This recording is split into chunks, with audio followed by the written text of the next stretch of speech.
Espacio Sofía. Historias inspiradoras, palabras que transforman. Un lugar para integrar la espiritualidad en tu día. Espacio Sofía en Citas de Radio. Una cita para desplegar el alma. Esta música que se escucha, este piano, nos indica que empieza la columna El Espacio Sofía y tenemos que agradecérsela a Violeta Reynal, que fue la compositora que muy generosamente nos proporcionó con esta cortina para la columna. Bueno, ya estamos en comunicación con Graciela Figueroa. Ella es counselor, especialista en el tema de las emociones, es columnista de la revista Sofía y además es formadora en autoasistencia psicológica. Bienvenida, Graciela, a Citas de Radio. Mi nombre es Elisa Peirano. ¿Cómo estás? ¿Cómo estás, Elisa? Gracias por la invitación. Bueno, es un gusto para mí darte la bienvenida en este espacio, un espacio que inauguramos el año pasado y que se presta para esto, ¿no? Para charlar de aquellas cosas que a veces en la diaria no nos detenemos a charlar, los que no nos dedicamos a esto justamente. Claro.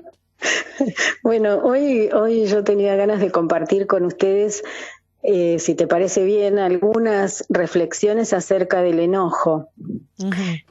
Porque el enojo es una de las emociones que más ha quedado asociada a una faceta muy disfuncional. De hecho, casi consideramos sinónimos enojarse y pelear. Sí. Y la pelea es una manera de expresar el enojo muy disfuncional porque produce daño. Pelearse es entrar en batalla, querer vencer al otro.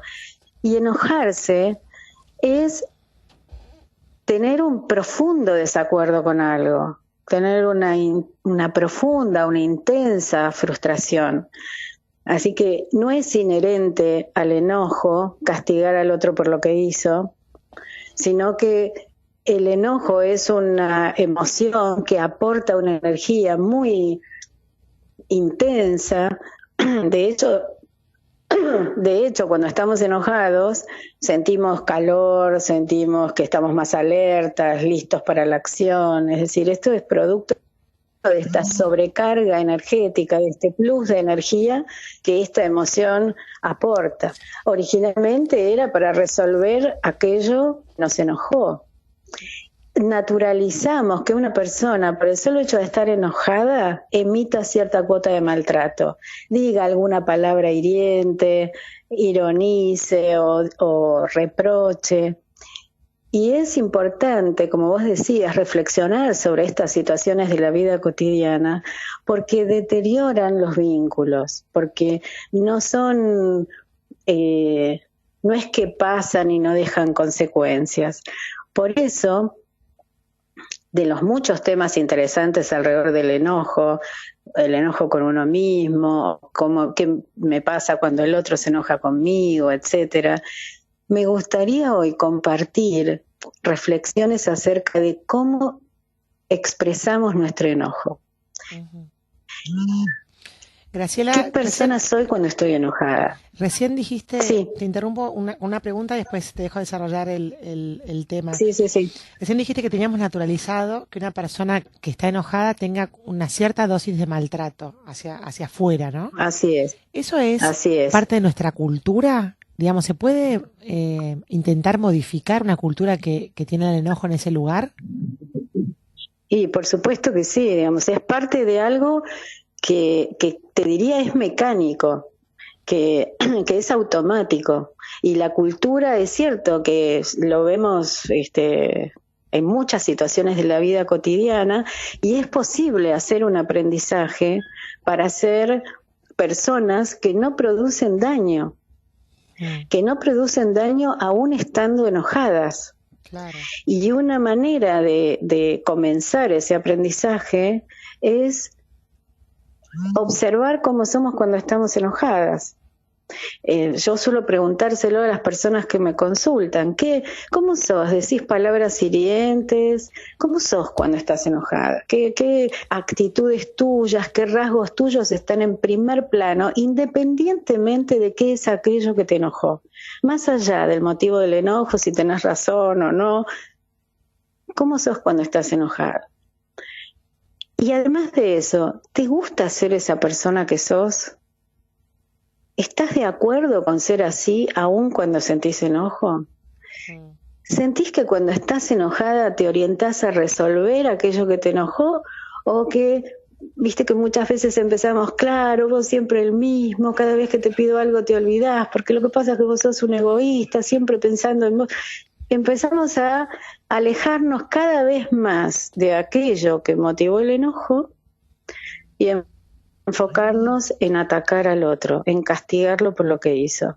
Podemos aprender a expresar nuestro enojo de maneras que no produzcan daño. Y para eso no es que tenemos que ser personas especiales, podemos aprenderlo. La mayor parte de las personas, si nos lo ponemos a reflexionar, no queremos producir daño. Qué importante Y esto. es importante, sí. No, digo, qué importante esto de que se puede aprender a no eliminar el enojo, porque creo que hay que reconocerlo y registrarlo, pero sí la gestión de lo que viene después, digamos, de la consecuencia de ese enojo. Exactamente.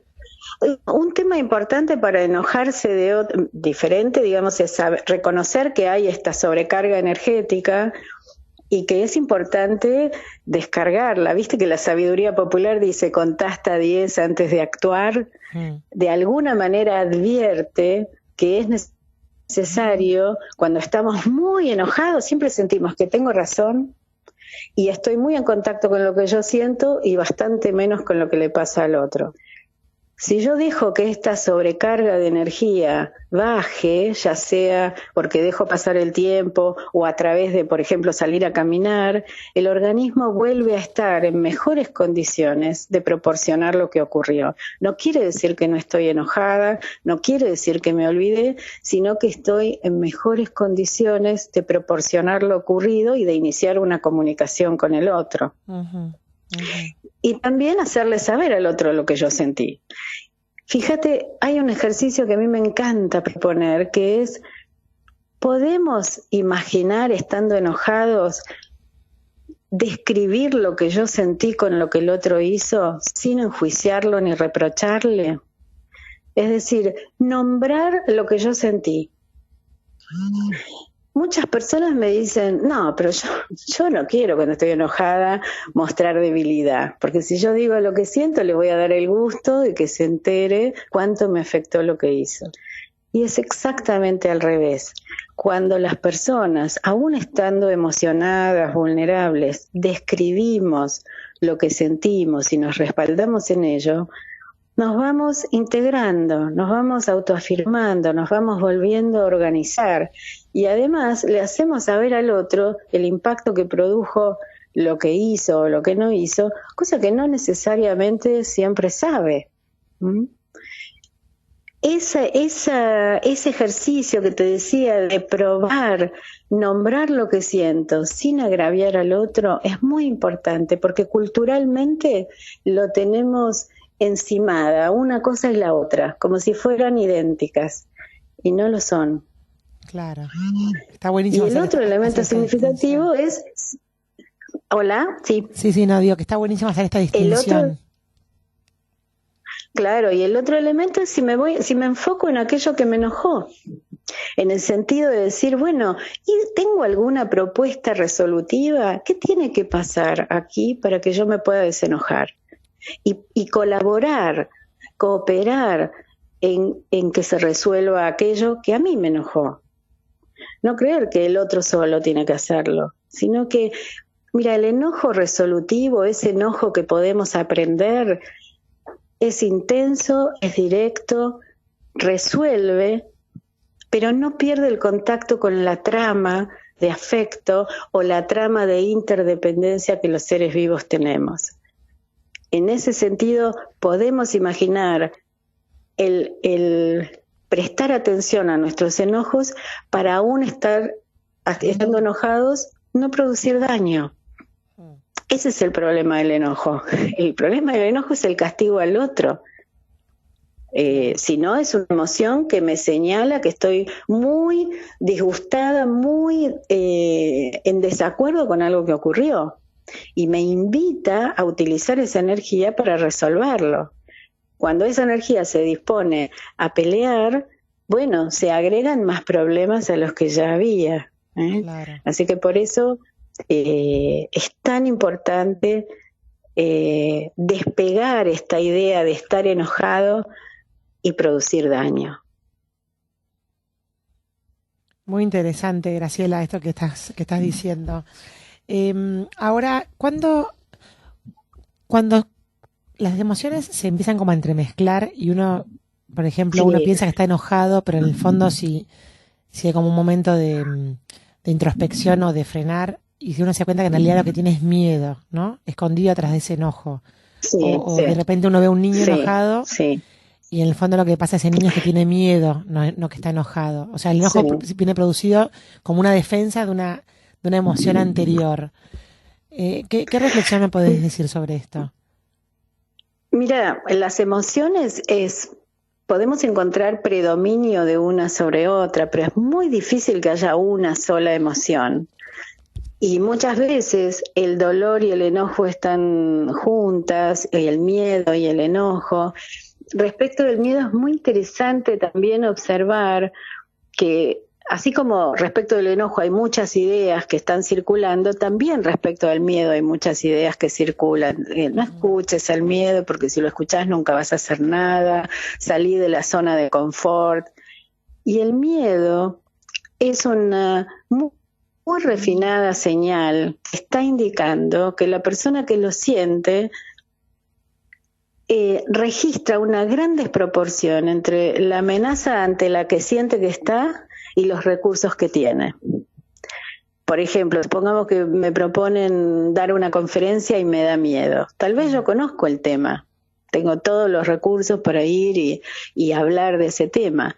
Y sin embargo me da miedo porque, no sé, tengo miedo de tartamudear o que me critiquen o que no pueda responder una pregunta. Es decir, el miedo que siento está indicando que hay un área de mí que no tiene todavía recursos suficientes para ese desafío. Sí. Así que no escuchar al miedo no es buena idea. Si yo escucho al miedo más que no ir a esa charla, lo que voy a tener es la oportunidad de desarrollar aquellos recursos que el miedo está indicando que yo no tengo. Claro. ¿Mm? Las emociones aflictivas son como señales. ¿Qué importancia tiene que algo sea una señal? Pensemos en la alarma de incendios. Lo importante de la alarma de incendios es que hay humo en algún lugar, es decir, lo que la activó.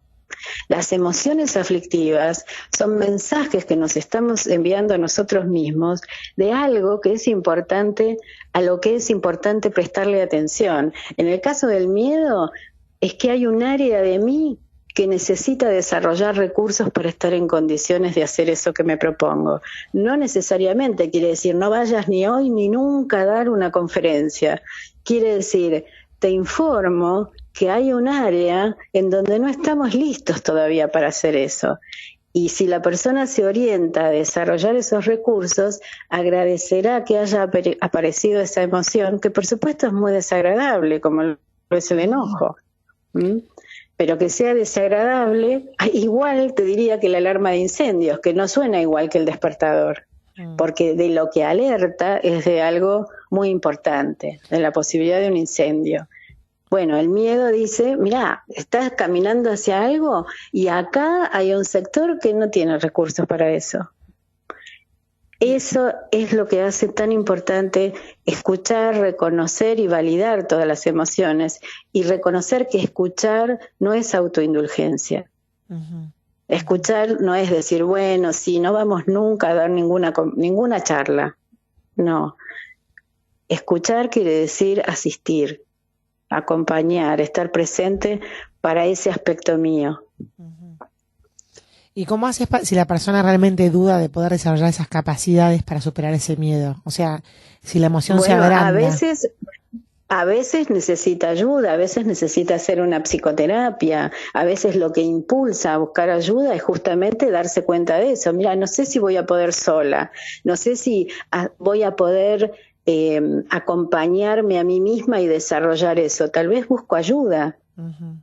Y eso es perfectamente legítimo. Que podamos asistirnos no quiere decir que seamos autosuficientes. Muchas veces necesitamos recurrir a alguien que nos pueda acompañar un tramo hasta que podamos desarrollar esa capacidad. En el fondo, en este ejemplo que yo te ponía, es desarrollar la posibilidad de estar frente a un otro siendo quien yo soy. No solamente mostrando lo que sé, sino, bueno, puedo estar frente a otros y contarles lo que sé. Es legítimo que una persona quiera desarrollar eso, y es posible. Seguramente no lo tiene porque en su historia no fue propiciado desarrollar esa capacidad. Bueno, los seres humanos tenemos la posibilidad, ya de adultos, continuar nuestro desarrollo y nuestro crecimiento. Graciela, vos sos formadora en autoasistencia psicológica.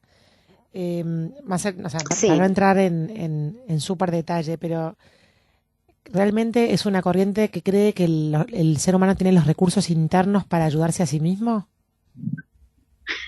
Sí, es una psicoterapia, pero fíjate que la autoasistencia, hay palabras como autoasistencia, como autoexigencia, como autocrítica, como autoestima, que son palabras que denotan vínculos, o sea, maneras de relacionarse con uno mismo. Y si estamos atentos a nuestro diálogo interno, fíjate que una persona que se autoexige o se autorreprocha como manera habitual de tratarse a sí misma, vive con una atmósfera de malestar, que está más allá de lo que le ocurre en la vida, o sea, vive con eso. La capacidad de activar la capacidad de autoasistirse, que está en potencia disponible para todos, es ser buenos socios de nosotros mismos. Activar la capacidad de acompañarnos, de favorecer nuestro desarrollo y nuestro crecimiento, a veces sabiendo que necesitamos ayuda de otros. Por eso te digo, este modelo psicoterapéutico opera como psicoterapia y también como modelo preventivo y de reeducación de nosotros mismos, es decir, de continuar nuestro crecimiento. Tenemos esa capacidad y habitualmente convivimos, digamos, con un cierto grado de maltrato, y es importante que tengamos en cuenta que eso reduce muchísimo nuestro bienestar y que cuando colaboramos con nuestro crecimiento, por supuesto que potenciamos todos nuestros dones, ¿no? Y expandimos el amor, porque el amor no va solo en dirección a nuestros hijos o a nuestras parejas o a nuestras familias. También el amor es deseable que ocurra hacia nosotros mismos. Es decir, el amor es una energía que se irradia en todas las direcciones. Buenísimo. Qué importante eso del diálogo con uno mismo, ¿no? Que muchas veces nos pasa que nos resulta más fácil quizás relacionarnos con el otro o tratar mejor al otro que por ahí con uno mismo. Uno como que se olvida de sí mismo a veces, ¿no? Exactamente. Bueno, este trabajo, la autoasistencia, es una especialización en emociones y en diálogo interno. Nos vamos entrenando en acompañar nuestro diálogo interno y el de otras personas, en mi caso que asisto a otros, en observar y transformar la relación que tenemos con nosotros mismos. O sea, que sea una relación de cooperación, como ocurre con nuestro cuerpo físico. Estamos sanos porque todos nuestros órganos cooperan.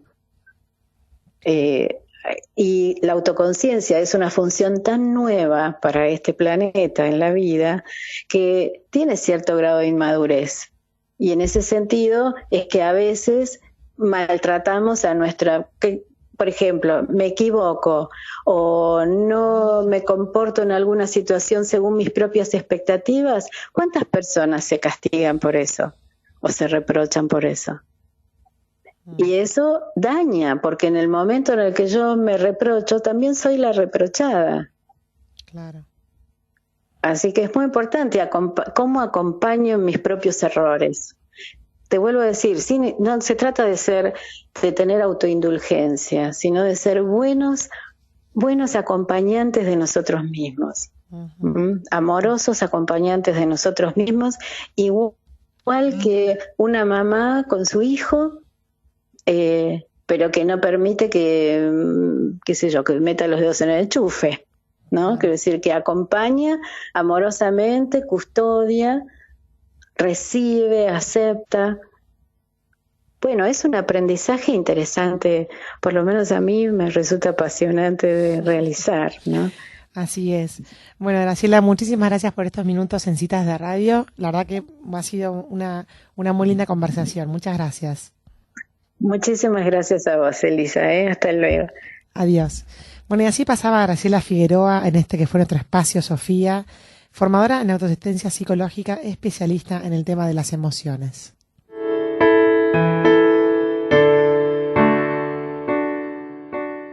¿Te gustó esta conversación? Te esperamos todos los días en sofiaonline.com.ar.